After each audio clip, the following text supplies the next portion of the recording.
Hey everyone, this is Keith, and I'm here today to take this individual differences research online test, an 8 values political test.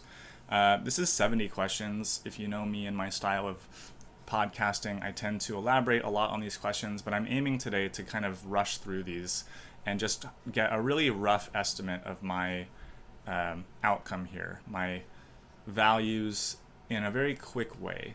I tend to emphasize slow thinking and really being considerate of issues independent of party influence or peer pressure.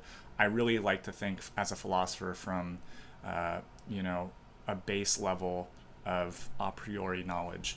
And today I'm just going to try and instinctively answer these as quickly as I can. It's been a while since I've done something like this, so let's see how it goes. And I'll try and zoom in on this because I know that, we want to kind of see the actual. Here we go. So the 8 values political test is a communally developed test that seeks to measure a person's political standpoint according to 8 central political values. To take the 8 values test, indicate your level of agreement or disagreement with each of the following statements below. All right. A better world will come from automation, science, and technology. I fully agree. Next. Taxes should be increased on the rich to provide for the poor. I fully agree. Genetic modification is a force for good, even on humans. This is definitely trickier, but I do agree. I'm not going to fully agree because I do think that the scary slippery slope of, Gattaca, great movie from the 90s, making the perfect human and kind of the superhuman race, and then the other people. That is a scary sci-fi scenario, but I think in general, even like with plants, GMOs are like a buzzword that's bad, like genetically modified organisms. But everything we eat is modified. We breed corn and tomatoes to be as full and lush and vitamin impacted, etc., as possible. We've genetically modified dogs to our liking. So I think that people forget how much we have already done this and that it has been good. So logically, like drawing that out, I think it stands to reason that it will continue to be good. If we could genetically modify our species to be resistant to certain viruses, for instance, that's obviously good. So I see a lot of good here, and I think we'd all be lying to ourselves if we couldn't imagine our own bodies and susceptibilities to be strengthened and improved, even from that kind of selfish standpoint of surviving better. So I almost fully agree with this. I do. I fully agree with this. 4. Abortion should be prohibited in most or all cases. I disagree with this. I fully disagree. Yeah, I disagree. 5. It is important that the government follows the majority opinion even if it's wrong. It reminds me of this idea. Democracy is something that I espouse. I am a big, champion of liberal democracies. That's kind of like what I stand for these days. I've grown up being very progressive, but nowadays I think more of myself as a classical liberal, I guess, or a libertarian. And this word democracy is very handy because it's antithetical to oppression by tyranny or dictatorship or totalitarianism, etc., fascism. But democracy in and of itself, the rule of the many or the, majority rule, what's the difference from that and mob rule? Right? It's like kind of a fine line. And so I kind of do appreciate any system that allows for mob rule to be second guessed. I don't think it's good, for instance, if a democracy like New Zealand or Australia rushes to pass bills to ban guns because of a hysterical reaction to a shooting. I'm not saying that I support all guns and whatever. I'm not an NRA nut, but I do believe in the freedom of doing things that other people think are dangerous. So it's tricky. I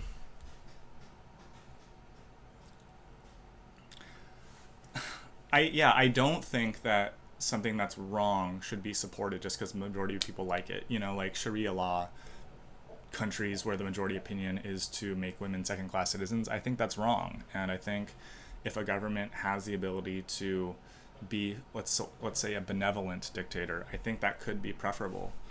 But it's really tricky. So actually, I'm going to stay neutral on this one. 6, oppression by corporations is more of a concern than oppression by governments. I kind of agree, just simply because at least a government, by definition, is of the people, by the people, for the people. I know that's an American phrase, but like, I think essentially a government is that. Even if it's a king, it's like representing the people. Whereas corporations don't represent the people, they represent shareholders and moneyed interests, which is often antithetical to consumers. So, not always, hopefully those are aligned, but I do kind of agree with this. I'm only slightly agreeing because I do think this is contextual based on where you are. I don't think this is true about Russia or China or North Korea or Iran, for instance. Those governments are more of a concern than corporations.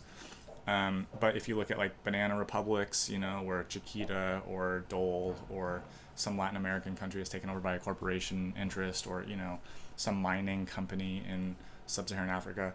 So like it depends, but I do slightly agree. 7, all authority should be questioned.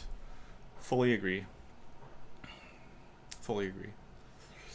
8, victimless crimes such as drug use should not be crimes at all. And this is what I was talking about with guns. Like, I always make this analogy, like when I'm thinking about gun topics and gun control, I substitute in drugs, because I'm not like a gun person, but I have been a drug person, admittedly, throughout my life, as a way to explore altered consciousness and have adventures and party, truth be told, in a responsible way.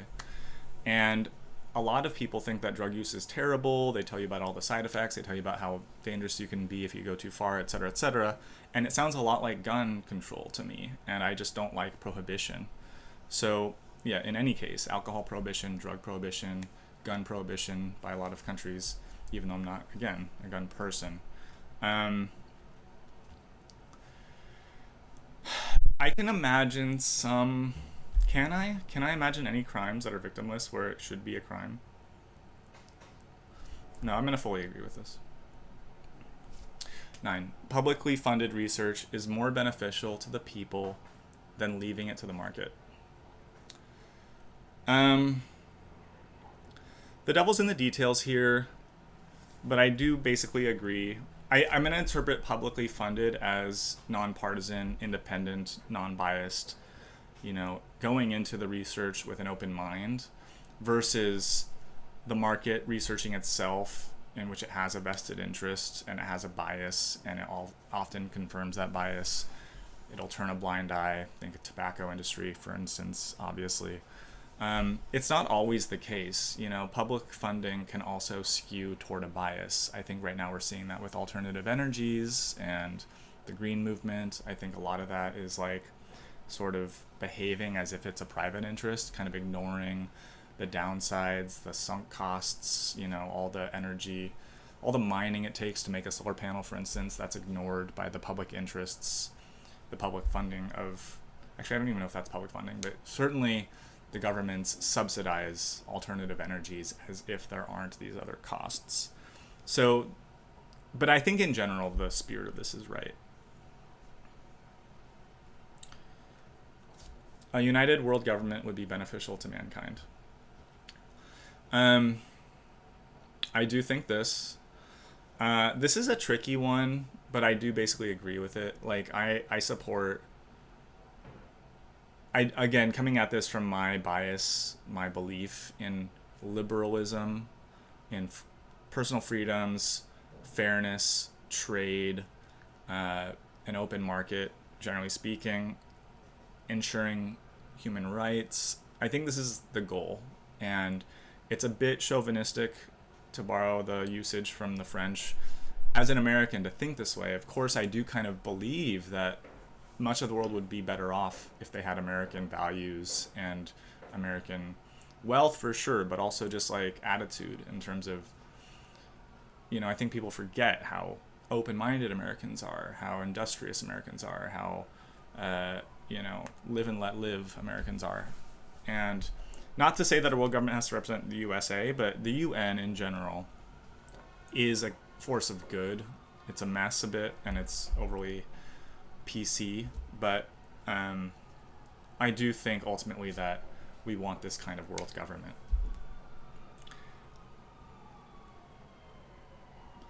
Devil's in the details again. It has to be played out right. I guess, yeah, I'm going to fully agree. 11. It is important to maintain our national sovereignty.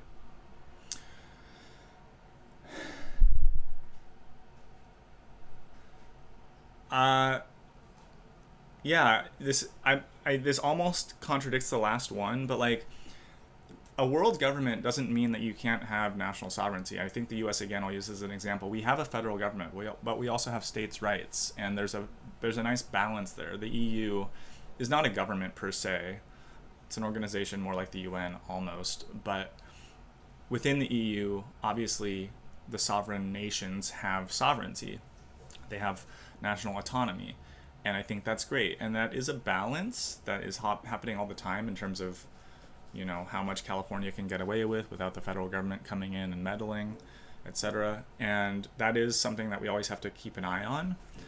But I basically do think that like individuals should maintain their sovereignty, and all the way up. A family unit or a house should maintain its sovereignty and not be subjugated by the neighbors, so to speak.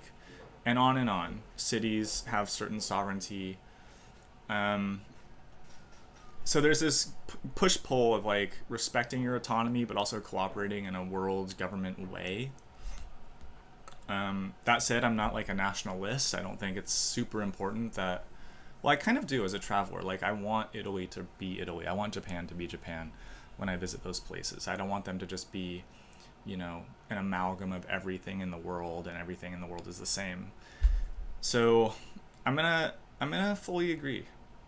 I respect movements of autonomy like Catalonia or Scotland. In general, I support those things, though I'm not super strict about it. Like, it's also okay to, so long as you have the lifestyle and the rights, etc., ensured that you want. What's wrong with also being a part of a bigger group? You know what I mean? I'm gonna slightly agree. 12. It is better to maintain a balanced budget than to ensure welfare for all citizens. I fully disagree. 13. It is important that we think in the long term, beyond our lifespans. Yeah, I fully agree. Even though I'm becoming more of a climate skeptic, I'm not someone that's like, who cares what happens once I'm dead? Like, that is a very myopic worldview. I really believe in sustainability and just doing things for the sake of the good. And that does imply a sort of everlasting essence of some sort. You have to weigh the costs and the benefits. It's not always just about the future. There is something about the here and now as well. So this is like trickier than, I think this is used too often for sloganeering, especially in the climate space, but I do think generally that it is true. 14. Even when protesting an authoritarian government, violence is not acceptable.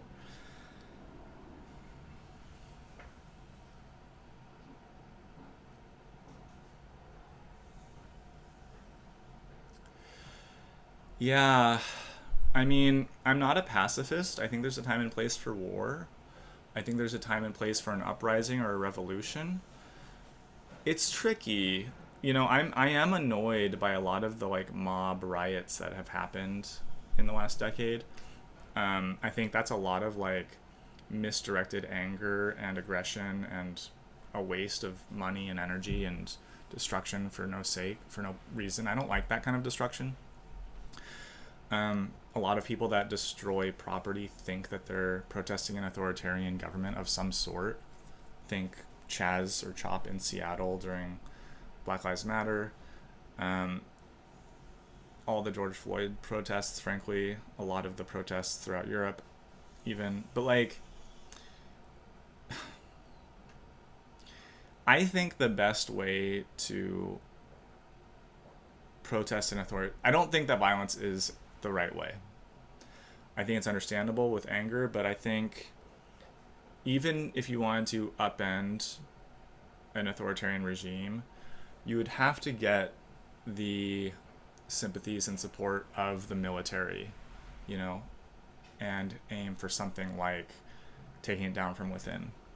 Because people with, you know, Molotov cocktails and sticks, even handguns, are not going to take over an army with tanks and bombs, you know? So I don't, I kind of, I'm going to half agree because I do think that too often people use violence in the name of something righteous, and I think they're wrong. It's kind of rare when that kind of violence is required, and throughout history there have been times. Most revolutions start like that, but actually they don't start like that. They start with thinking and having a plan in general. But yeah, violence should be used sparingly, and it should be directed specifically at its enemy, not just generic violence at whomever. Oh, he stands for this. Punch him in the face. Like, that is so often how this goes, and I do think that's unacceptable. 15. The means of production should belong to the workers who use them. Yeah, this is a Marxist phrase that really appealed to me when I was young, and I do basically agree. Like, I'm more of like a spread the wealth Bernie guy in terms of how I think about this. The means of production, like, the way that things work these days and in general is that it takes an incredible amount of resources and know-how to create the means of production. And whoever does that does have some sort of right to its use and its profits. But those profits should be shared in some way. It should benefit the community. I think that, you know, inventors and founders and entrepreneurs do deserve riches for themselves for doing something, but not in a way that is so unbalanced, you know. Think Jeff Bezos or Elon Musk. Like, there is some way to benefit yourself as someone that's done something very productive and good for the world, while also giving back and making sure that your workers don't despise you, making sure that they're paid fair for their labor, and that they have access to the things that they make. I am disgusted when it's like, you know, you see these videos of like factory workers and they have to like have their pockets and their purses checked in case they're taking anything. Like, this is too much, you know, like, this looks like slavery. But I would not nearly go as far as agreeing with this, because it's not really logical that, like, how do you even define that? You know, like, if you start working at a power plant, suddenly the power plant is yours or partly yours. I mean, to even say something like that, you're talking about shares and you're talking about shareholding, which is capitalist. So I'm not really sure. This is why I don't think communism has ever worked. Like, how do you even, what does this even mean? How does this play out? So I remain unconvinced, though I like the spirit. So I'm not going to fully disagree. I just think that it's the wrong way to phrase this goal. 16. The sacrifice of some civil liberties is necessary to protect us from acts of terrorism. I don't want to agree with this, so I think I'll stay neutral or disagree, but I am the kind of person that is okay with some of my privacies, quote privacy, being given up, like a metal detector, or even one of those more invasive things where you stand in the airport like that and it circles around. Like, it's okay. I hope it's not giving me cancer. And, you know, obviously, like anybody, I don't want just like some skeevy people spying on me as if I'm naked or something. But online, I don't expect total privacy. I think that surveillance online and surveillance in general within a city is acceptable. I don't think of that as a civil liberty. Like, that doesn't affect me and my personhood and my freedoms that much. Some people would disagree. To me, I have a right to privacy within my home. I have autonomy of my body. No one's allowed to just strip search me or grab me without my permission or some very legitimate reason, like a court ordered, you know, right to search a home. But like online, this is used a lot as like, you know, this sort of phrase is used to justify or to fight against certain tracking of your online activity. And to me, there does need to be tracking of online activity because there are dangerous pedophiles out there, for instance. It's not just terrorists. And that stuff does need to be found and stopped. And if I'm just shopping online or even looking at pornography, like, I am not the target of that. So it's okay. Like, I'm not like holding on to this abstract version of ultimate privacy that is my civil liberty. So I'm going to slightly disagree, but no, I'll just stay neutral. I'll stay neutral. 17. The stronger the leadership, the better. It depends what you mean by stronger, but good leadership is very valuable and somehow rare. And you see how rare it is given, like, you know, just if you've lived a few decades, you start realizing that, like, a great president, for instance, is actually rare. Not everyone that gets to that high office is the best leader. And that's sad. That is sad. Like, in the US, as an example, a country of like 360 million people, you would think we have more leaders than George W. Bush or Trump or even Biden. Obama, I do think, was a great leader. But I don't know if I would describe him as a strong leader. This could be used as a justification for dictatorship, which I fully disagree with. But I think in a corporation or a classroom, think on any level, a family, any family that espouses somewhat Marxist views of like no hierarchy, we're all on the same level, I don't think those work very well. I think that you do need vision and you need guidance and you need a plan and you need somebody that can implement that and inspire others, and that is what I think of as leadership. And the stronger that person is at inspiring people and communicating their vision, the better. So in that sense, I fully agree. But I'm gonna partly agree because I do worry if this is like implying something like strength by the fist and, you know, a dictatorship, which is not true at all. Like, I think that dictators like Putin or Kim Jong-un or whomever would like to agree with this as a vanity point toward them. And I totally disagree. I don't think that that's strong leadership. I think that's just tyranny. And that's not better whatsoever. So it's a confusing statement that could be interpreted too many ways. But yeah, I don't know. I guess I'm going to stay neutral because of the word stronger. You know, the more inspiring the leadership, the better. I would fully agree with that. 18. I support regional unions such as the EU. I do support regional unions. I support unions all the way up. I support autonomy and unions at the same time. And you can have both. You can be a great player and a great teammate and a great team. That shouldn't be so hard for people to grasp. There is that threat of tyranny. I was never a Brexit person, and I still don't think it was the right move, but I can appreciate why people felt that way. But it's sad that people think that the union itself was the problem. Obviously, the EU is not perfect, but I would rather reform it than leave it. So I'm gonna partly agree. No, I'll fully agree. I think cooperation is just extremely important in this world, and I think anything toward that spirit is good. And I think, you know, the way the EU works is like it'll come up with something like a human rights protection, and it will try and uphold that for every country that's part of it, you know, like, so there's no death penalty in the EU, for instance. And if you want to join the EU, you have to kind of meet these expectations of how to behave in the world as a modern entity. And I think that's fine.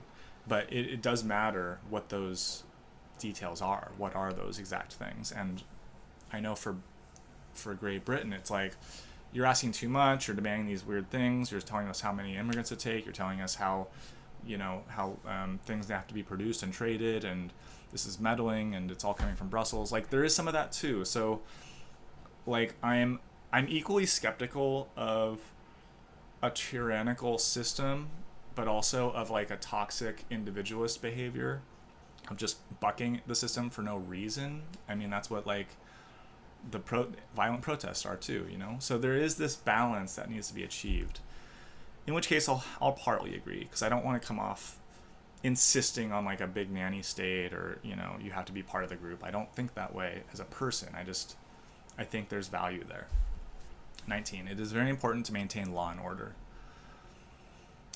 Yes, it is. I mean, if you don't agree with this, you are taking it for granted that you live in a peaceful nation, a peaceful place. But that said, this is also easily used to justify martial law or a police state, and that's obviously bad too. I mean, I would almost argue that if you are being run by a corrupt police state, it's no longer maintaining law and order. So, like, that further emphasizes how important it is to maintain law and order. You know, like, if you've grown up like me in, you know, middle class, upper middle class suburbs, you've just taken it for granted that things are safe on the streets. But if you've traveled at all to the global south, you know, for sure, Sao Paulo, Rio de Janeiro, Cape Town, Johannesburg, places I've been, I've felt this tenuous law and order in place that is so delicate and can easily be disturbed, and it's dangerous and it can be scary. But I don't want to come off as some sort of like, you know, I've always been against the police. All authority does need to be questioned. So I'm not going to fully agree because I don't want to come off in that way. But yes, it's important. Maybe I would take out the word very. It's important. 20. Regardless of political opinions, it's important to side with your country. I don't know if I can agree with this. Yeah, I mean, obviously this sounds like, you know, some sort of dutiful grandparent who is just super nationalistic or something. And, you know, that whole phrase, like, I didn't vote for him, but he's still my president. Like, I've never said something like that. I wouldn't say that about Trump. I wouldn't even say that about Biden. But, like, the way I think about this is that what does it mean, your country? Like, I side with the USA because of all of its rich culture and, you know, inventing jazz and rock and roll and, you know, what it's done for pizza and burgers, you know, and those are American. I know people say that they're German or Italian, but no. Like, I do think there's a lot to be proud of with the USA, and I'm obviously not talking about its, you know, its overthrowing of certain Latin American governments or the Vietnam War. But America is more than those things, you know? And yeah, I wouldn't go and tell some 60s protester, hey, side with your country. You're going to war in Vietnam. Side with your country. I would never say that. Like, so I think protest is valid. You don't have to side with your country. I'm not a love it or leave it person. But I do think that nowadays there's too much taken for granted, and there's too much like anger, especially among young people who think that America is some terrible, awful place built on sin after sin and just needs to be wiped away. Like, no, it doesn't. Like, name to me a great place that has no sin, and name any place that's achieved the wealth and success of the general American middle class in history, you know? So we need perspective. All that said, you do not have to agree with everything America does. You can disagree politically, and that's great. I guess I'm going to disagree. Yeah, you're allowed to side against your country, but you also still have to appreciate it. If you're going to be an American, you have options. You can move. I've done that. I lived in Germany. Like, you can leave. But if you want to stay in this country, you should appreciate it, even if you disagree with some new bill or what the new president is doing. You can disagree. 21. Maintaining family values is essential. Yeah, I kind of surprised myself here, but I do basically agree. I mean, I don't even really know what people mean by family values, but I'm going to assume something like having a family, having an intact family with two loving parents, like that is valuable and I would say essential. No offense to my single parent households out there. I support you, but I think that it's harder and it would be a lot easier. And I think kids do turn out a little better, if I'm honest, if they have just multiple authority figures in their lives that they can glean from, this kind of life advice or this kind of experience. Like, just one person like that is a little dangerous. It's almost tyrannical, even. So I kind of interpret family values like that. And also, like, some amount of, like, 1950s Leave It to Beaver Americana, like, sitting down for dinner together, helping your kid with their homework, that kind of stuff. Very, like, apple pie style stuff. I know that a lot of people, though, use this differently. They think of it as, like, marriage has to be between a man and a woman, gay people shouldn't adopt, yada yada, or you have to be Christian or something like that. I don't think any of that stuff. I guess I'm going to stay neutral. I don't know about this word essential. This is, like, family values is not ever a political topic that I go toward. I don't even really know what it means, I guess. So I guess I should stay neutral. But I don't fully disagree. Like, I don't think, no, we can all like just have lesbian parents or single parents and the government can help us out and we can even be raised in orphanages or by the state. Like, maybe. State children, probably not. Hasn't really ever worked out once. Not to say that you can't turn out well. I mean, most people... I'm getting myself a bit in trouble here, having to explain some of these holes I'm digging. Kids are resilient. Kids can come out of any sort of circumstance well-adjusted and strong, but certain family values help significantly. I'll say it like that. 22. Quality education is a right of all people. I agree. Rights. I'm a big personal liberties guy. I care about my rights, but like I'm not so I don't know, aggressive about it that I would never like yell this out into the streets to anybody. I'm not really sure what this kind of slogan is for. I pity countries that don't guarantee an education to girls especially. I do think that girls in Pakistan deserve a quality education. And I'm not sure if that's happening, So that's sad. Whether or not it's a right of all people is tricky. Like, I'm kind of conservative with what I think of as a genuine, innate human right. Like, I think the right to... the right to be born is not even a right, you know what I mean? The right to go through puberty, the right to have your body respected and unmolested, literally and figuratively, the right to have an opinion and speak your mind, like, very, like, localized is how I think about these rights. A right to an education, like, I want great education for everybody. I don't know if it's a right. You can't always guarantee things if you don't have the systems in place to do it. Like, if you don't have a good school system or access to certain knowledge, how are you going to argue that it's a right to have that? It doesn't really make any sense, But, like, as a country or a culture develops wealth and does provide access in general, it should open that access up to everybody. So yeah, I would say within the USA, for instance, quality education should be guaranteed for everybody, and when there are gaps, we need to fill those gaps and rise people up. So I'm going to partly agree. I just don't like the wording here. It just comes off a bit moralistic or something to me. 23. Drug use should be legalized and decriminalized. I fully agree. I think that what we have in the streets right now of addicts in tents hurting each other and blighting neighborhoods, I have a very, like, strong stance against homelessness, if you've heard any of my other work. I think this would help address some of that. I think this would help end the drug war, which is a total failure globally, but especially, like, in our neighbors to the south in Mexico and Latin America. I don't really worry that everyone's going to become a heroin addict. I don't think that was the case in the 1800s when heroin was legal. I fully just agree with this, absolutely, and it's a big issue to me. 24. Inheritance is a legitimate form of wealth.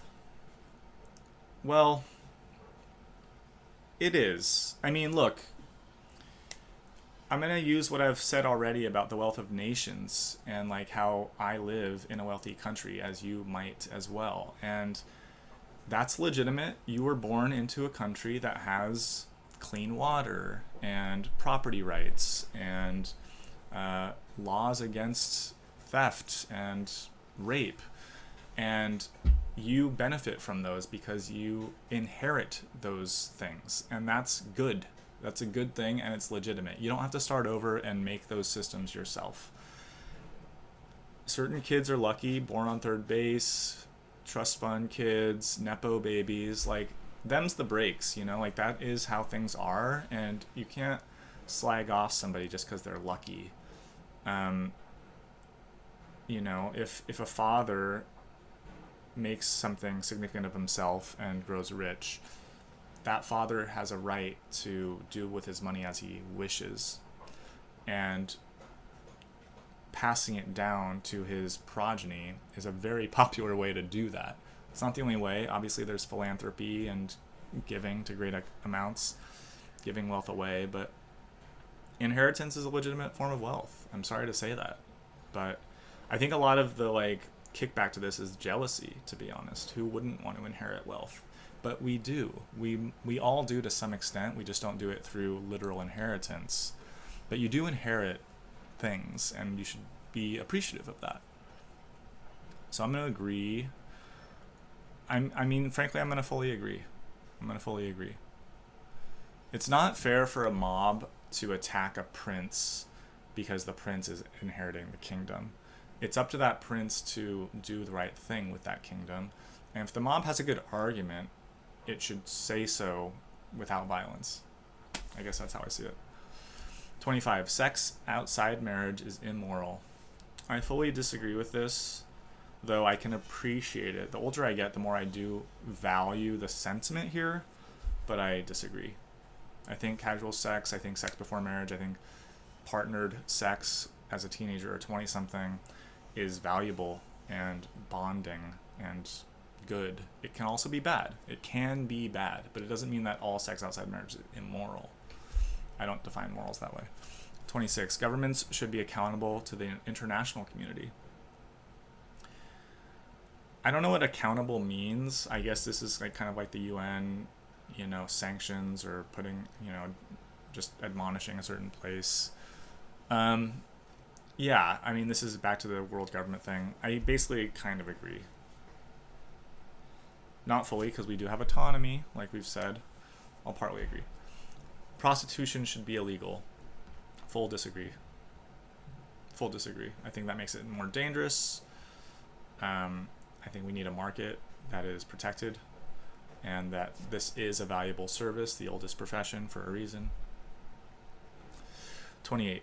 Our nation's values should be spread as much as possible. Well, I think based on how I've been answering these, you can kind of tell that I do basically believe this, but I'm no missionary. I'm no jingoist or hawk militarily. I don't actually care about going and, freeing the Iraqi people to be greeted as, whatever that phrase was, liberators.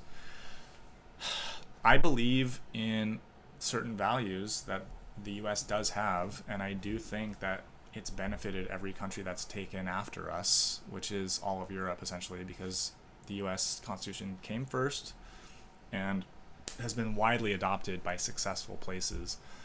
And where that's been done, it's been good for everybody, basically.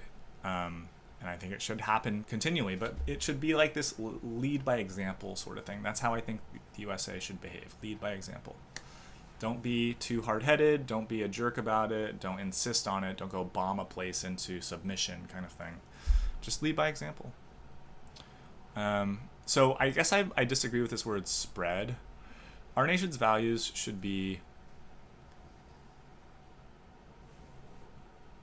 appreciated and lived as much as possible. Spread, I'm going to say neutral. 29. It is important that we work as a united world to combat climate change. I disagree with this, you guys. I'm sorry. 1 year ago, I would not have, but since reading many books and listening to many podcasts on this topic, not to reveal myself too much as a red-pilled online person, but this is very dangerous to me, this kind of statement, because what it does to me is it tells developing nations like India or Nigeria that you're not allowed to do that. You're not allowed to do what we've done and become rich off of your production because you're burning coal. You can't do that. We all have to think together to protect the environment. I don't think that's fair. I think that India and Nigeria do deserve to industrialize. I think that if Americans and Scandinavians want to reduce their carbon footprints, that's fine. You can do that. And we can even pass, carbon taxes and offer, government subsidies for this or that. Like, I'm okay with a lot of those things, but I don't think it makes sense to think of climate change as this huge boogeyman that's going to destroy the planet if we don't just stop right now. The science is not there. I don't think anyone really appreciates that fact. Everything you've heard has been a sensationalist headline, basically. And if you listen to actual experts, this is not a sky is falling moment. This is a time to think pragmatically and carefully about our impact on the environment, which is there and should be studied and cared for, but we don't all have to stop driving. We don't all have to stop, eating meat or something. Like, it's okay. And this phrase is just used as a weapon too much, and I don't appreciate it. I don't like being told it anymore. I am not a wasteful, polluting person. I do what I can to care for my environment and steward my neighborhood. But this is just dangerous. This is a very dangerous statement.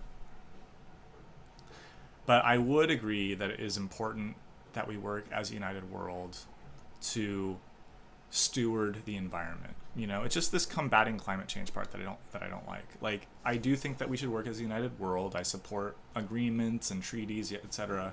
But they should be more realistic. We don't have to be so la-di-da about this. So I'm going to slightly disagree. 30. Tariffs on international trade are important to encourage local production. Look, if you're a country, a small country especially, that thinks this way, or if you have a farming industry that you want to protect, I think that's a valid statement. I don't really care about this. It's hard for me to feel the impacts of this personally, I'll declare. But if I was Mexico, I would say this about American corn. I think NAFTA has been very bad for Mexico, and that's why so many Mexican farmers come up to America. Obviously, the U.S. is declining in terms of its industry, in terms of building things and making things. We're really a country of consumers that we import in. I think, I guess I want to slightly agree, but I'm a little hesitant because I think I'm a little ignorant on this, to be honest. If I'm honest, I don't really even know what a tariff is, literally for sure. I could describe it to this extent, that it's a tax on imported goods. But I guess that's the answer. But I'm just trying to be as modest as I can, as humble as I can on this. So I think I'm going to stay neutral on this. 31. The very existence of the state is a threat to our liberty? Wow.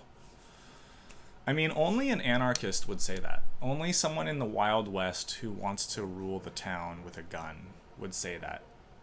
The state, at the very basic level, a state protects women and children from psychopaths. A state does that, you know what I mean? I guess a clan or a sort of militia in town could do that also, but a state ensures law and order. It confirms what laws are, and those should be agreed upon by people. I don't understand I don't feel threatened I think that the state ensures my liberty by and large. So I fully disagree with this. This is like a very,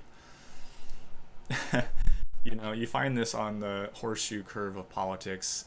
On the right, you have like the Unabomber in Oklahoma City who like was living in a cabin, this kind of person. Or you have on the left, off the grid, free of all law and all regulation. I don't know. To me, I don't get that. 32, we should open our borders to immigration. Well, we have done that. Our borders are more open than ever right now. This really depends on where you are and which country you live in. Like, I don't think that all countries need to do that. I don't think that that's true for all countries. I think Poland is okay. Poland does not need immigrants. Poland is a growing nation state of Polish people who do all those jobs that immigrants would want. They have, like, Poland is not rich enough to no longer want to cook and clean and, harvest and stuff. I think Poland is just now above replacement level if it was ever below. I think it's fine there. So, like, if I was Polish, I would not agree with this. And I don't think that makes me some fascist rightoid to say that, Whereas the USA, of course, a nation founded on immigration that stands for certain values, that does bring everyone into the fold. Of course the US should take immigrants, of course. I don't think we have to take all immigrants and anybody and everybody that wants to come here. But I would never want to close all the borders fully. I'm going to slightly agree. As someone that's lived here, and even Germany, I think it makes sense to take some immigrants, though Germany doesn't really need them at this point either. It had the whole guest worker thing in the 70s, 80s with Turks who became very happy in Germany and see themselves as something like German. Yeesh, I guess I shouldn't go there. I guess I'll partly agree. The United Nations should be abolished. I disagree. I fully disagree. It's symbolic. It does a lot of dumb things, but I think the spirit of it is very important, and you gotta replace it with something if you do this. I would rather reform it. 34, I support single-payer universal healthcare. Well, I do support healthcare for everyone. So just as good quality education is a human right, if you want to say that, I would say the same about healthcare, insofar as a country can provide it. Single payer, I never really understood what this phrase is, single payer. I don't really know what that means. But universal healthcare, like, yeah, I mean, a wealthy nation should provide basic health services to everybody, and it shouldn't cost an arm and a leg, so to speak. So I basically do fully agree with this, though the devil's in the details. This could be done poorly. This could be done. I mean, Canada kind of has this, and it's like, is it better than America? Like, it's a question. It's a trade-off. It's always about analyzing the costs and benefits, but fundamentally, it actually is the case, though, from what I've seen in the U.S. Like, if you slip through the cracks, can't afford certain healthcare, don't have a job that provides it, you can get government healthcare. It's there. It's just not literally given to everybody at birth. So I guess it depends state by state as well, but I do support this. 35. The freer the markets, the freer the people. I basically agree. I basically do agree. I especially agree with the words freer here, because I wouldn't say the freer the markets, the better off the people necessarily, because markets can be vicious and exploitative, especially from the worker perspective, but also the consumer perspective with price gouging and the like. But the people are freer with free markets. You are allowed to become a merchant, for instance. You can't do that in closed markets necessarily. You can't sell whatever you want, however you want, wherever you want in a regulated market even. And I support regulated markets. So like, I'm not just like some sort of laissez-faire capitalist, not at all. But so I'll partly agree. I do think that free markets and free people coincide very well throughout history. So there's that evidence. Not that correlation equals causation, but I think there's a strong pattern. Government surveillance is necessary in the modern world. I basically do agree with that. And I think it's okay. And depending on how you mean surveillance, like the government has surveilled its populace throughout time in some way or another. I guess, I don't want to live in any surveillance state either, but there are some necessities that I can accept. Democracy is more than a decision-making process. Tell me more. What do you mean by that? Sure it is. I'll just softly agree and leave it there. International aid is a waste of money. Waste of money is hard to say. I guess it's a waste if you give, $1 billion to Sudan and it just goes to a warlord. That's a waste. But if you give that money to a government that knows how to spend it and it gets to actual people via anything from a mosquito net to a tank for Ukraine, I think it's spending money.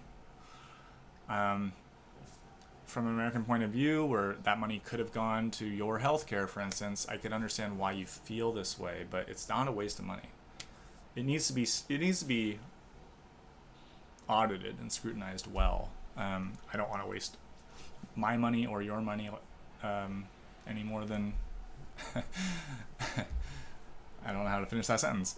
I'm not a fan of waste, but spending money on certain things does make sense, so I'm going to disagree.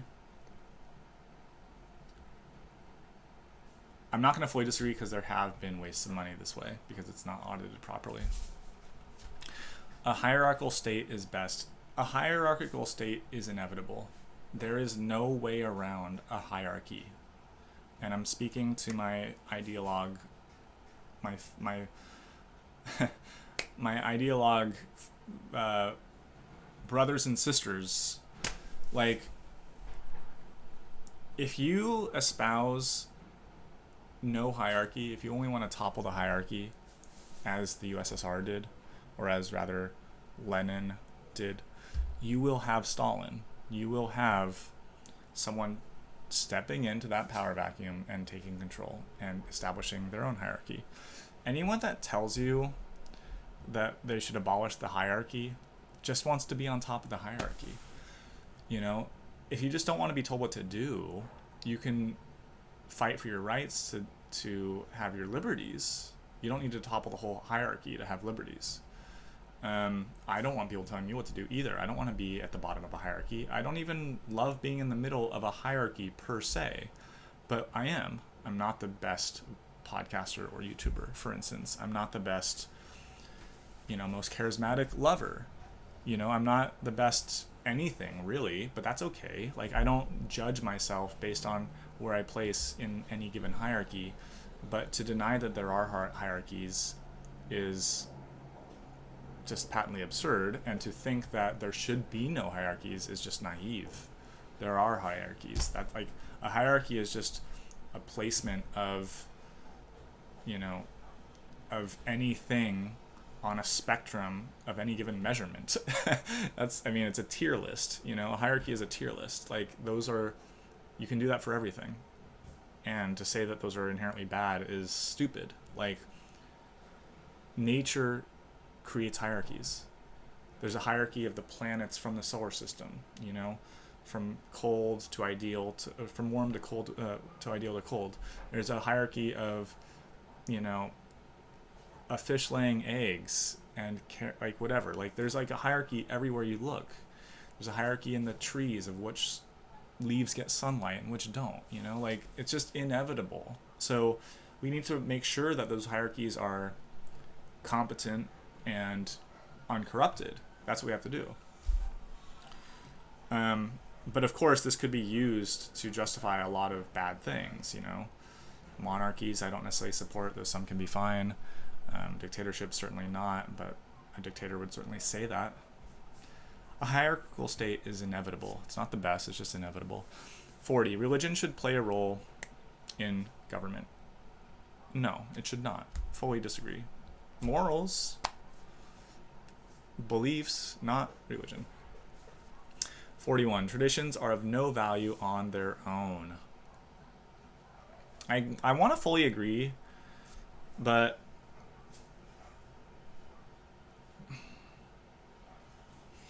I'm wondering about this from the point of view of a child, because I thought this. I always questioned traditions as a child. Like, why do we have to have Thanksgiving like this? Or why do we have to go there at this time, you know? And the word "it's a tradition," it never made sense to me. It's like, well, but why is it a tradition? You know? I've come to respect traditions and make my own traditions with people, and I value those, but it's not for their own sake. It's because as humans, we like certain things to be there. Like, we don't want everything to be random and unexpected. We want some expectation. We want some comfort there. We want some sort of seasonal or annual check-in that we always do, you know? Like, those serve deep needs. And so in a sense, a tradition can be of value in simply serving that need.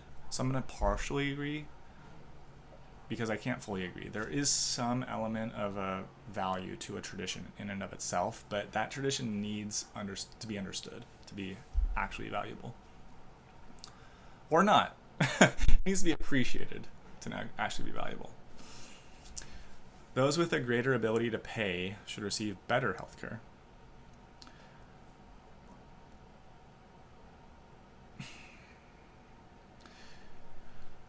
I don't like the word should, but it just is the case that, like, if there's a new technology that can, like, cure cancer, but it requires this, like, expensive laser and there's only like 5 of them in the world, then there's going to become a hierarchy, a waiting list, and money is usually how we solve that. And I think it's fine to use money to solve that. Whoever invented that laser should become rich and not just, you know, noble or something. I think it's just inevitable. Like, if you have means or access, which is what money does buy, you know, I think that's fine. I would rather have money buy that than some sort of ideology, for instance. Like, only this kind of person gets it instead, you know. I don't think they should. I just think it's okay that they do. I think a certain basic level of healthcare should be assured to everyone within a wealthy society.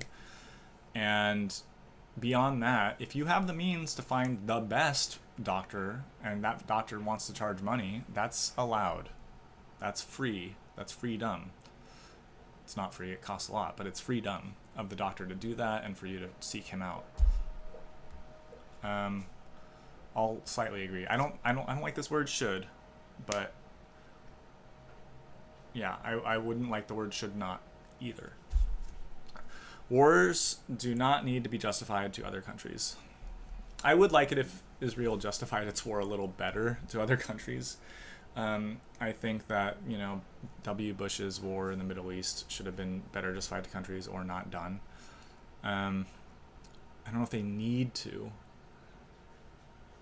Look, defensive wars, if you're defending yourself, that should be justification enough, period. Like, I'm defending myself. That is the justification. And if people don't get that, that's kind of their fault. Acts of aggression, wars of aggression, think Russia invading Ukraine, or October 7th of Hamas attacking Israel during the ceasefire. Like, yeah, you have to justify that. And Hamas is doing a very good job of justifying their war because they are the oppressed. I don't know. I don't understand this whole thing. I don't really know why this is a phrase. I'm just going to stay neutral here, I think. 44. Military action by our nation is often necessary to protect it. Yeah, this depends on who's answering this. Our nation.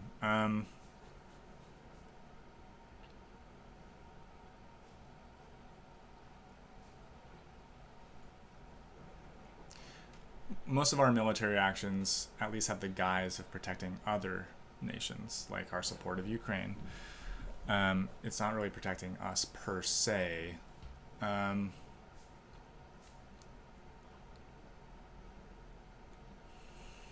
I don't know. I'm going to stay neutral. I mean, I almost disagree with the US in this case. We have oceans to protect us on top of everything else, but I mean, I don't hate the spirit of this question, of this statement rather,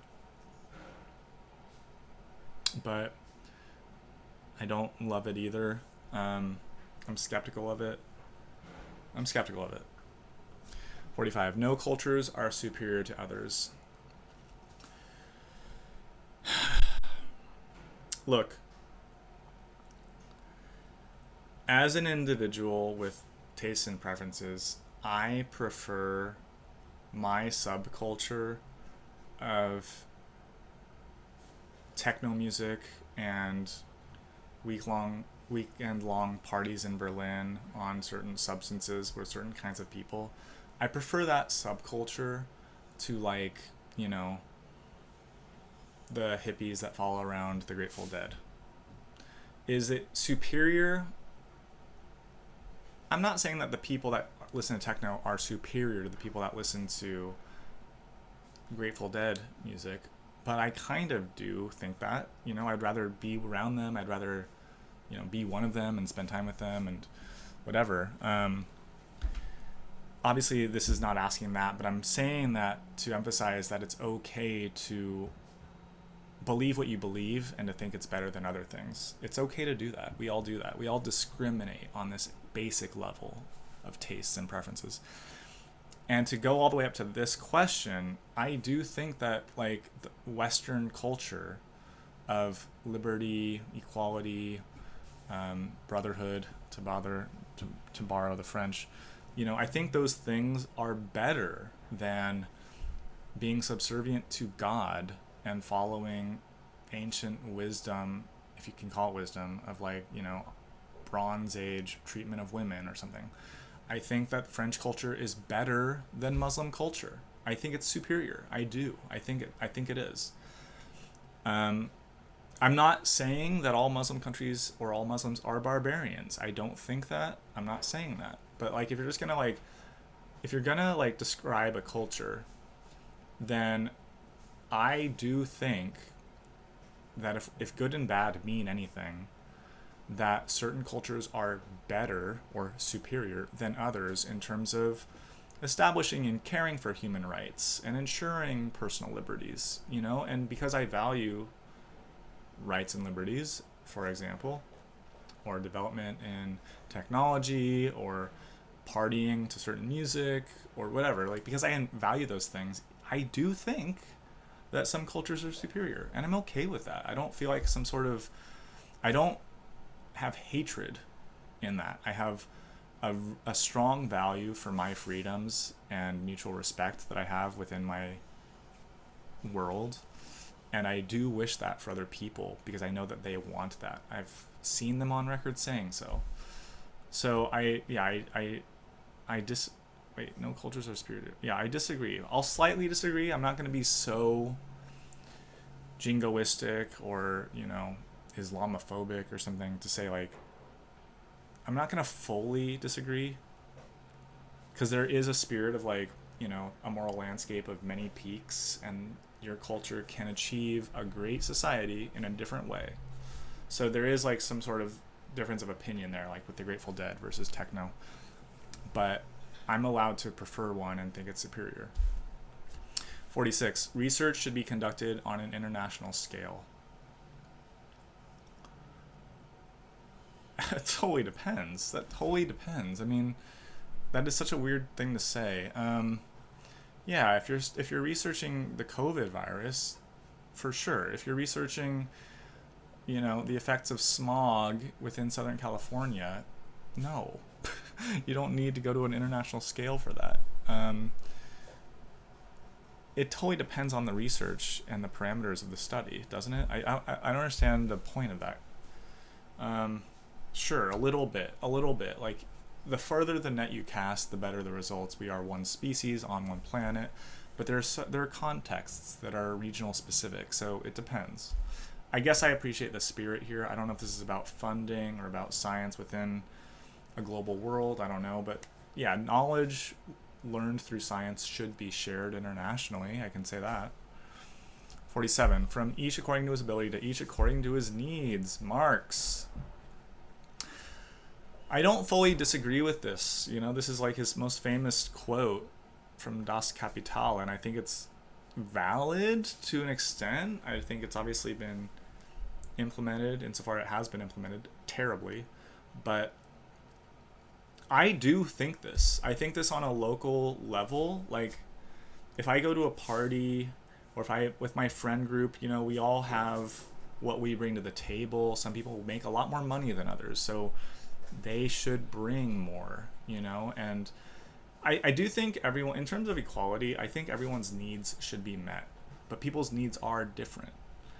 And some people have greater abilities than others, and so they have more to give and offer, and they're very valuable for that reason. And I think that's okay to acknowledge that some people are more valuable. Just as a sports fan, you know that, if you care about sports. If you care about music, there are the songwriters and visionaries within music. Not everybody is, you know, a Kurt Cobain or a Tom York. Some people are the drummer. In Nirvana's case, that drummer also has great abilities. But you know, there are Kurt Cobains in the world, and then there are Chris Novoselics in the world, and it's okay. But that I don't know. I don't want to go too far into that analogy, but I do basically agree with this, and I think a capitalist society can assure this as well. That's what welfare is for. That's what taxes are for. So I do agree. I'm not going to fully agree because I'm definitely not a Marxist, but I like the spirit of this, and I do think that there should be more sharing. And the thing that people should realize, just real quick, is that Karl Marx lived and wrote in a time of immense flux and messiness. This was pre-industrial revolution, basically, where, you know, mercantilism and, you know, things were messy as hell, and workers didn't really have rights insured in those places, etc. A lot has changed, and he was a good critic of capitalism, but a lot of his critiques have been taken on board. So to like espouse Marx as if he's as relevant as ever is naive and ignorant, in my opinion. 48. My religious values should be spread as much as possible. Hard disagree. Though, look, I might soft disagree. I don't like zealots at all, and I don't like being preached to. I have my own religious values insofar as I have a spirituality and a belief system of the supernatural or whatever. And I do like to share that through my arts and maybe in a, you know, in a circle of friends. But obviously you can tell the way I talk, I'm not motivated by an Abrahamic religion whatsoever. And people that are, to me, that's a bit annoying. Yeah, I mean, this is jihad. That's what this is. This is jihad. And I'm very much against that. I think there's the right way to spread your value system, and it's not through any means necessary. As much as possible, I mean, what's possible? I mean, it's like, again, it's how you interpret this, but I do disagree with it. I think I'll fully disagree. 49. Government intervention is a threat to the economy.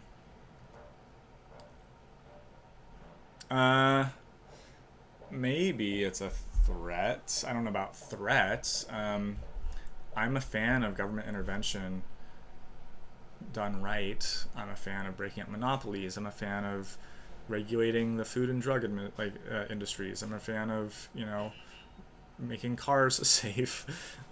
It takes government intervention to do those things. Threat to the economy, I mean, I guess from a business owner's perspective, you can hurt the bottom line. You can, like, if you demand seatbelts in every car, that's another expense that car manufacturers have to bring in to the fold. But no, it's not a threat. It's not a threat. But I won't fully disagree. There are threats to the economy through government intervention. Think communist Russia, where everything is the same and the economy is stifled. Cuba right now, for sure, government intervention is a major, I mean, it's not a threat, it's an actual force against the economy. So there are examples on either side, but I don't think that the statement holds. 50. Military spending is a waste of money. A waste of money. There is a lot of waste within the military budget. For sure. I bet that the US could have just as strong of a military right now with half the money.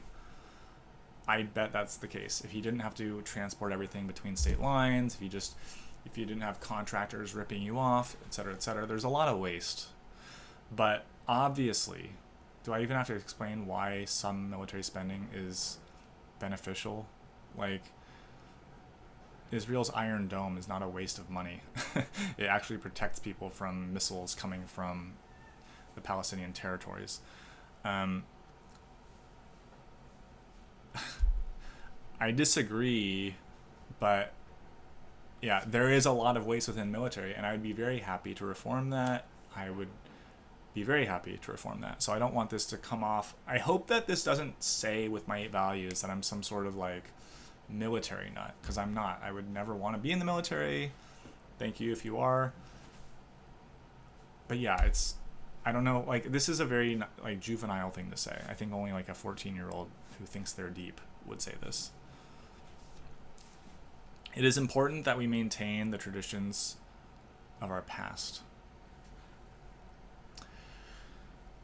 I don't agree with that.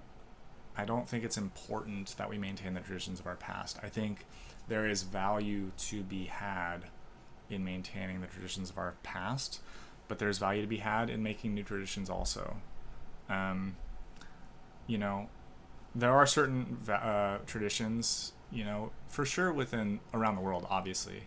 I'm thinking of like the blackface Santa's helper from the Netherlands. Like, that's a tradition. Is that worth holding on to? I'm not Dutch. I can't really speak too far on that. But within the US, in this recent swath of cancellations of major corporate identities like Aunt Jemima or the Land O'Lakes Indian girl on the butter, like, these things are traditional, and it's not important that we hold on to them. It's not necessarily important that we get rid of them either, in my opinion. But I don't care that much about tradition, but I do care about values. I care about our guiding principles. If you want to replace something or get rid of a certain tradition, I want to be convinced why you're doing that. And it better not be just because it's like the patriarchy and it's evil or something. Like, give me a real reason why you want to get rid of a certain tradition. If something is racist or someone's offended, I'm not going to die on that hill of protecting Aunt Jemima. Whatever. But, like, what are we going to celebrate? Because Aunt Jemima did celebrate something real, which was like a very loving, maternal figure that smiled as she made your pancakes sweeter. Like, that's something real. So what are you going to have that in there instead? Just a generic love for syrup? Sure. That's fine too for me, I guess. I'll move on. All people, regardless of factors like culture or sexuality, should be treated equally. Yeah, I basically agree with that. Look, I'm going to probably treat the people that I like, or that I'm attracted to, or that I'm related to, I'm probably going to treat them a little better. I'm probably going to treat very vulgar, violent, obnoxious people a little worse, but I still do maintain a basic amount of respect for all people. I think everyone is afforded that. So yeah, I basically agree with this. I'll strongly agree. 53. If we accept migrants at all, it is important that they assimilate into our culture. I do agree with that. I agree. I would just phrase this: immigrants should assimilate into the culture that they're immigrating into. I felt this way when I lived in Berlin for 8 years. I didn't fully assimilate because I never fully spoke fluent German, and I still crossed the street on a red light like a quintessential New Yorker. And I never really understood why Germans would just stand there when there's no traffic whatsoever and the light is red and they can just go anyway. But that's ingrained into a German culture, that you just obey the light. And certain things like that I will ignore, and I still do that in the US. Like, I break minor laws here and there because I understand the system and my place in this city very well, and I know what's appropriate, what I can get away with, even if I can say that. But in general, everyone should share a common value system and etiquette as citizens and people that share space, including people born here. It's not just for immigrants. So yeah, I agree. I'm not trying to whitewash everyone's culture. You can do your things at home. You can pray. You can speak a different language. You can cook whatever. But if you do that too much, it will hold you back. So it's like a part of this paternal instinct, this tough love thing. Like, do you want to stay held back? Do you want your family to never gain wealth? You should learn English. It's for your own good. It's not for me. You know, I don't care if you just only speak Spanish, really, but I know from working with contractors, if you want to be a boss, you have to speak English. You can just stay as a worker and only speak Spanish. But I think that assimilating is valuable. It's valuable. I'm not saying that our culture is just superior, therefore you have to. I'm just saying it's for everyone's own good. It's for the common good.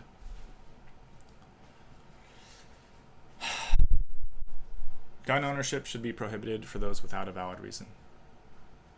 What counts as a valid reason? Who gets to say that? I disagree.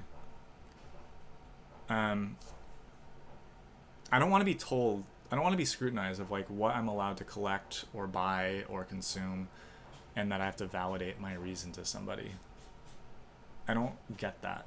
Like, this comes from a fearful place of control, and I really dislike that combination of being scared and wanting to control everything. I don't like that. I know that, look, that kind of person needs a hug, being told everything's okay. Don't be so paranoid. 55. It's important that we further my group's goals above all others. No, I disagree. I fully disagree. 56. It would be best if social programs were abolished in favor of private charity. Disagree.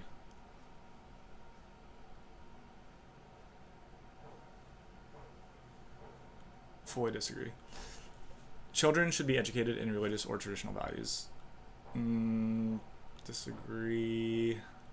There's some value to a Catholic school system somehow. We don't need the religious in there though.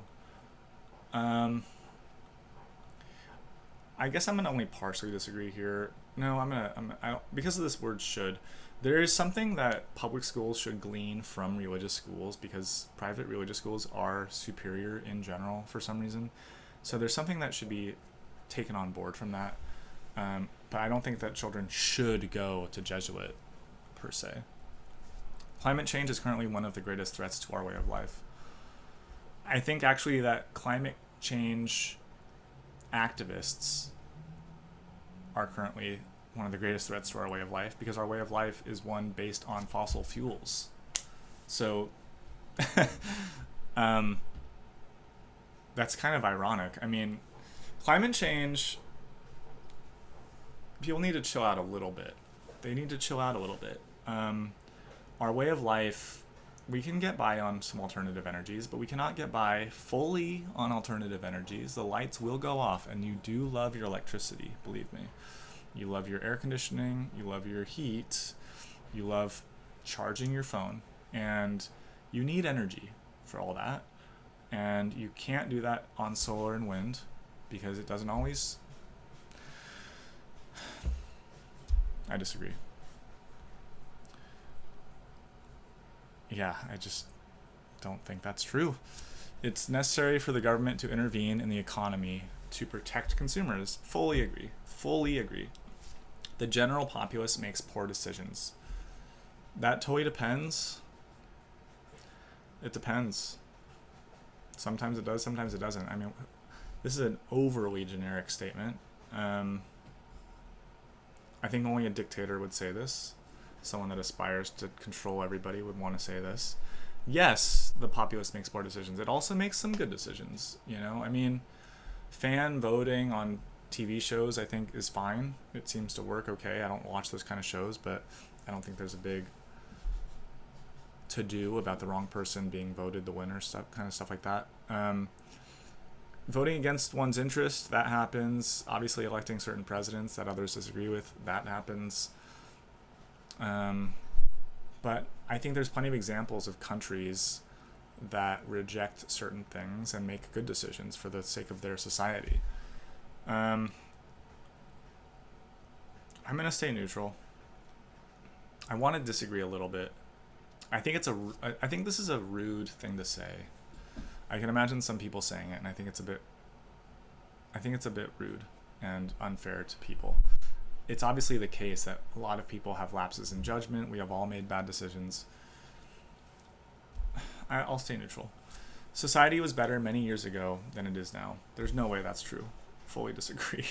There's no way. I mean, I think society was better 10 years ago, but it was not better 50 years ago. It was not better 20 years ago. I mean, I think that the world is better with everyone having Wikipedia in their pocket. Well, Wikipedia is a bad example. Search engines are good. Easy access to information is good.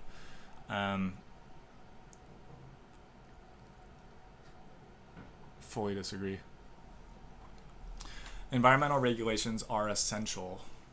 They're not essential. They're good. I want environmental regulations for clean water and clean air specifically. I want environmental regulations to prevent corporate pollution. I want environmental regulations to, for instance, outlaw lead paint, certain, toxins and carcinogens.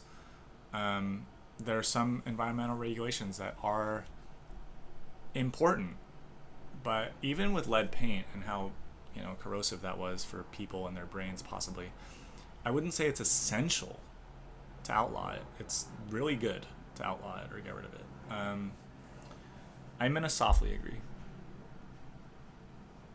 I think consumer regulations, like food and drug regulations, are essential because you might actually die if you take strychnine instead of Tylenol.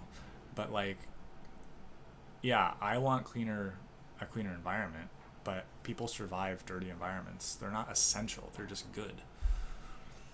It is important to retain peaceful relations than to further our strength.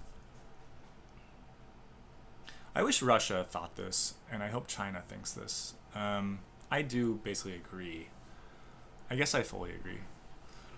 Reason is more important than maintaining our culture. Fully agree. Basic utilities like roads and electricity should be publicly owned. Fully agree. My nation is great. I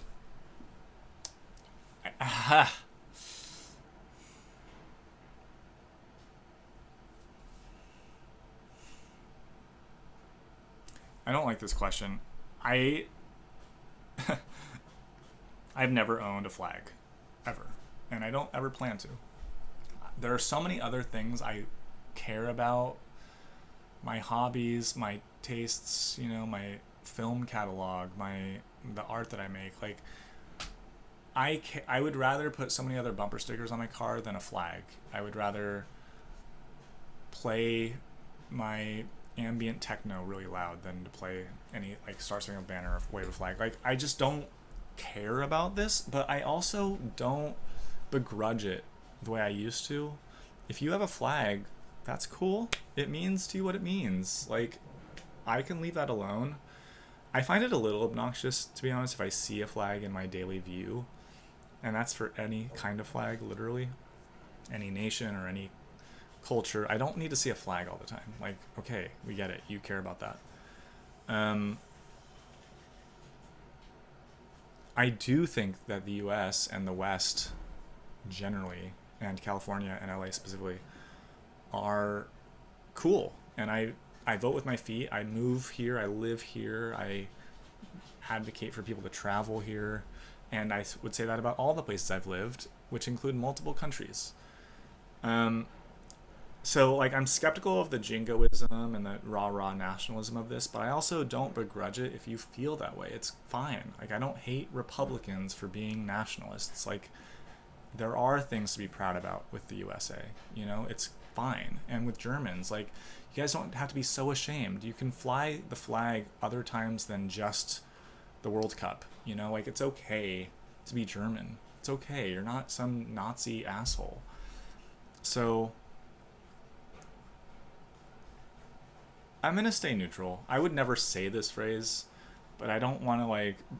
I would never like get into a fight and denounce it either. If someone else said it, it's like if someone says America's great, I'd be like, yeah, cool that you think so. I don't know if I would go that far, but yes, we've done great things. America's done great things. 67. To chase progress at all costs is dangerous.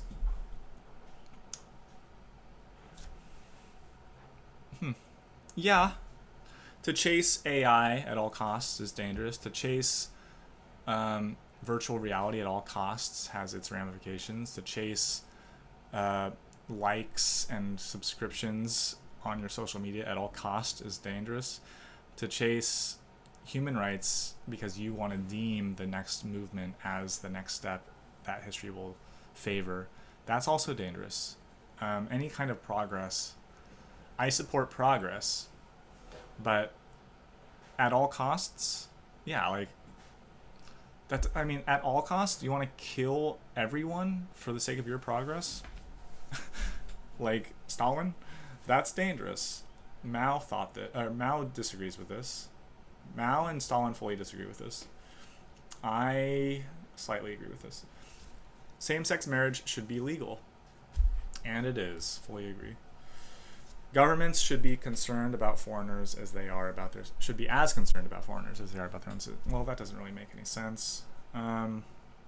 Governments are allowed to represent their constituents and their, you know, society. Duh. I mean, if you want to worry about all citizens, that's where a world government would come in. And obviously you want to care about your neighbor, but not as much as your own family. Like, they're... Sometimes, like, statements like this, it's like people are thinking so abstractly and they forget about their own lives and how natural and okay it is that you care about your family more than my family. I don't think you're a jerk that you don't care about my parents the same way you care about your parents or kids. Like, it's normal. It's allowed. I'm caring about my family. You care about your family. Together we can care about our neighborhood. And within neighborhoods we can care about our state, etc. And within our state we can care about the world. That's how it works. That's how it should work. It doesn't quite work as it should, but this is not the reason.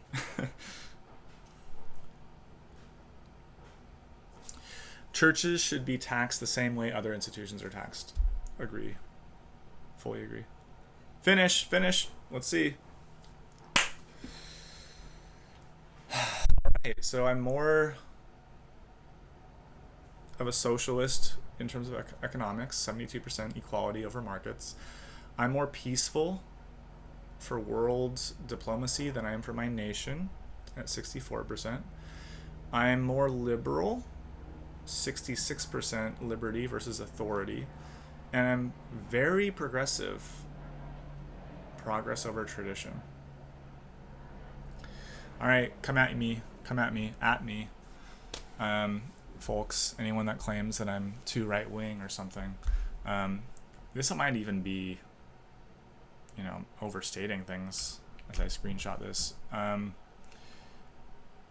Your closest match, social liberalism. Take that, you guys. I guess I'll just read these real fast before ending it. Equality versus markets. Equality. Those with higher equality scores believe the economy should distribute value evenly among the citizenship. They tend to support progressive tax codes, social programs, and at high values, socialism. Markets. Those with higher market scores believe the economy should be focused on rapid growth. They tend to support lower taxes, privatization, deregulation, and at high values, laissez-faire capitalism. Yes, I support equality over markets. That said, I support capitalism over communism. But, you know, we live in a mixed economy, as all successful economies are, and I'm happy to add a lot of socialism to our capitalist system. Diplomatic access, nation versus globe. Nation. Those with higher nation scores are patriotic and nationalist. They often believe in an aggressive foreign policy, valuing the military, strength, sovereignty, and at high values, geopolitical dominance. World. Those with higher world scores are cosmopolitan and globalist. They often believe in a peaceful foreign policy, emphasizing diplomacy, cooperation, integration, and at high values, a one world government. So that's me. And those are accurate. Those are, I stand by those. Civil axis. Those with higher liberty scores want strong civil liberties. They tend to support democracy and oppose state intervention in personal lives. Note that this refers to civil liberties, not economic liberties. Yeah, I mean, honestly, versus authority, those with higher authority scores want strong state power. They tend to support state intervention in personal lives, surveillance, and at high values, censorship and autocracy. I'm shocked, actually, that my liberty score isn't higher, but I guess it's because I do make room for chasing down terrorists and pedophiles. I mean, if that makes me less liberty-based, so be it. I'm hardly a supporter of authority.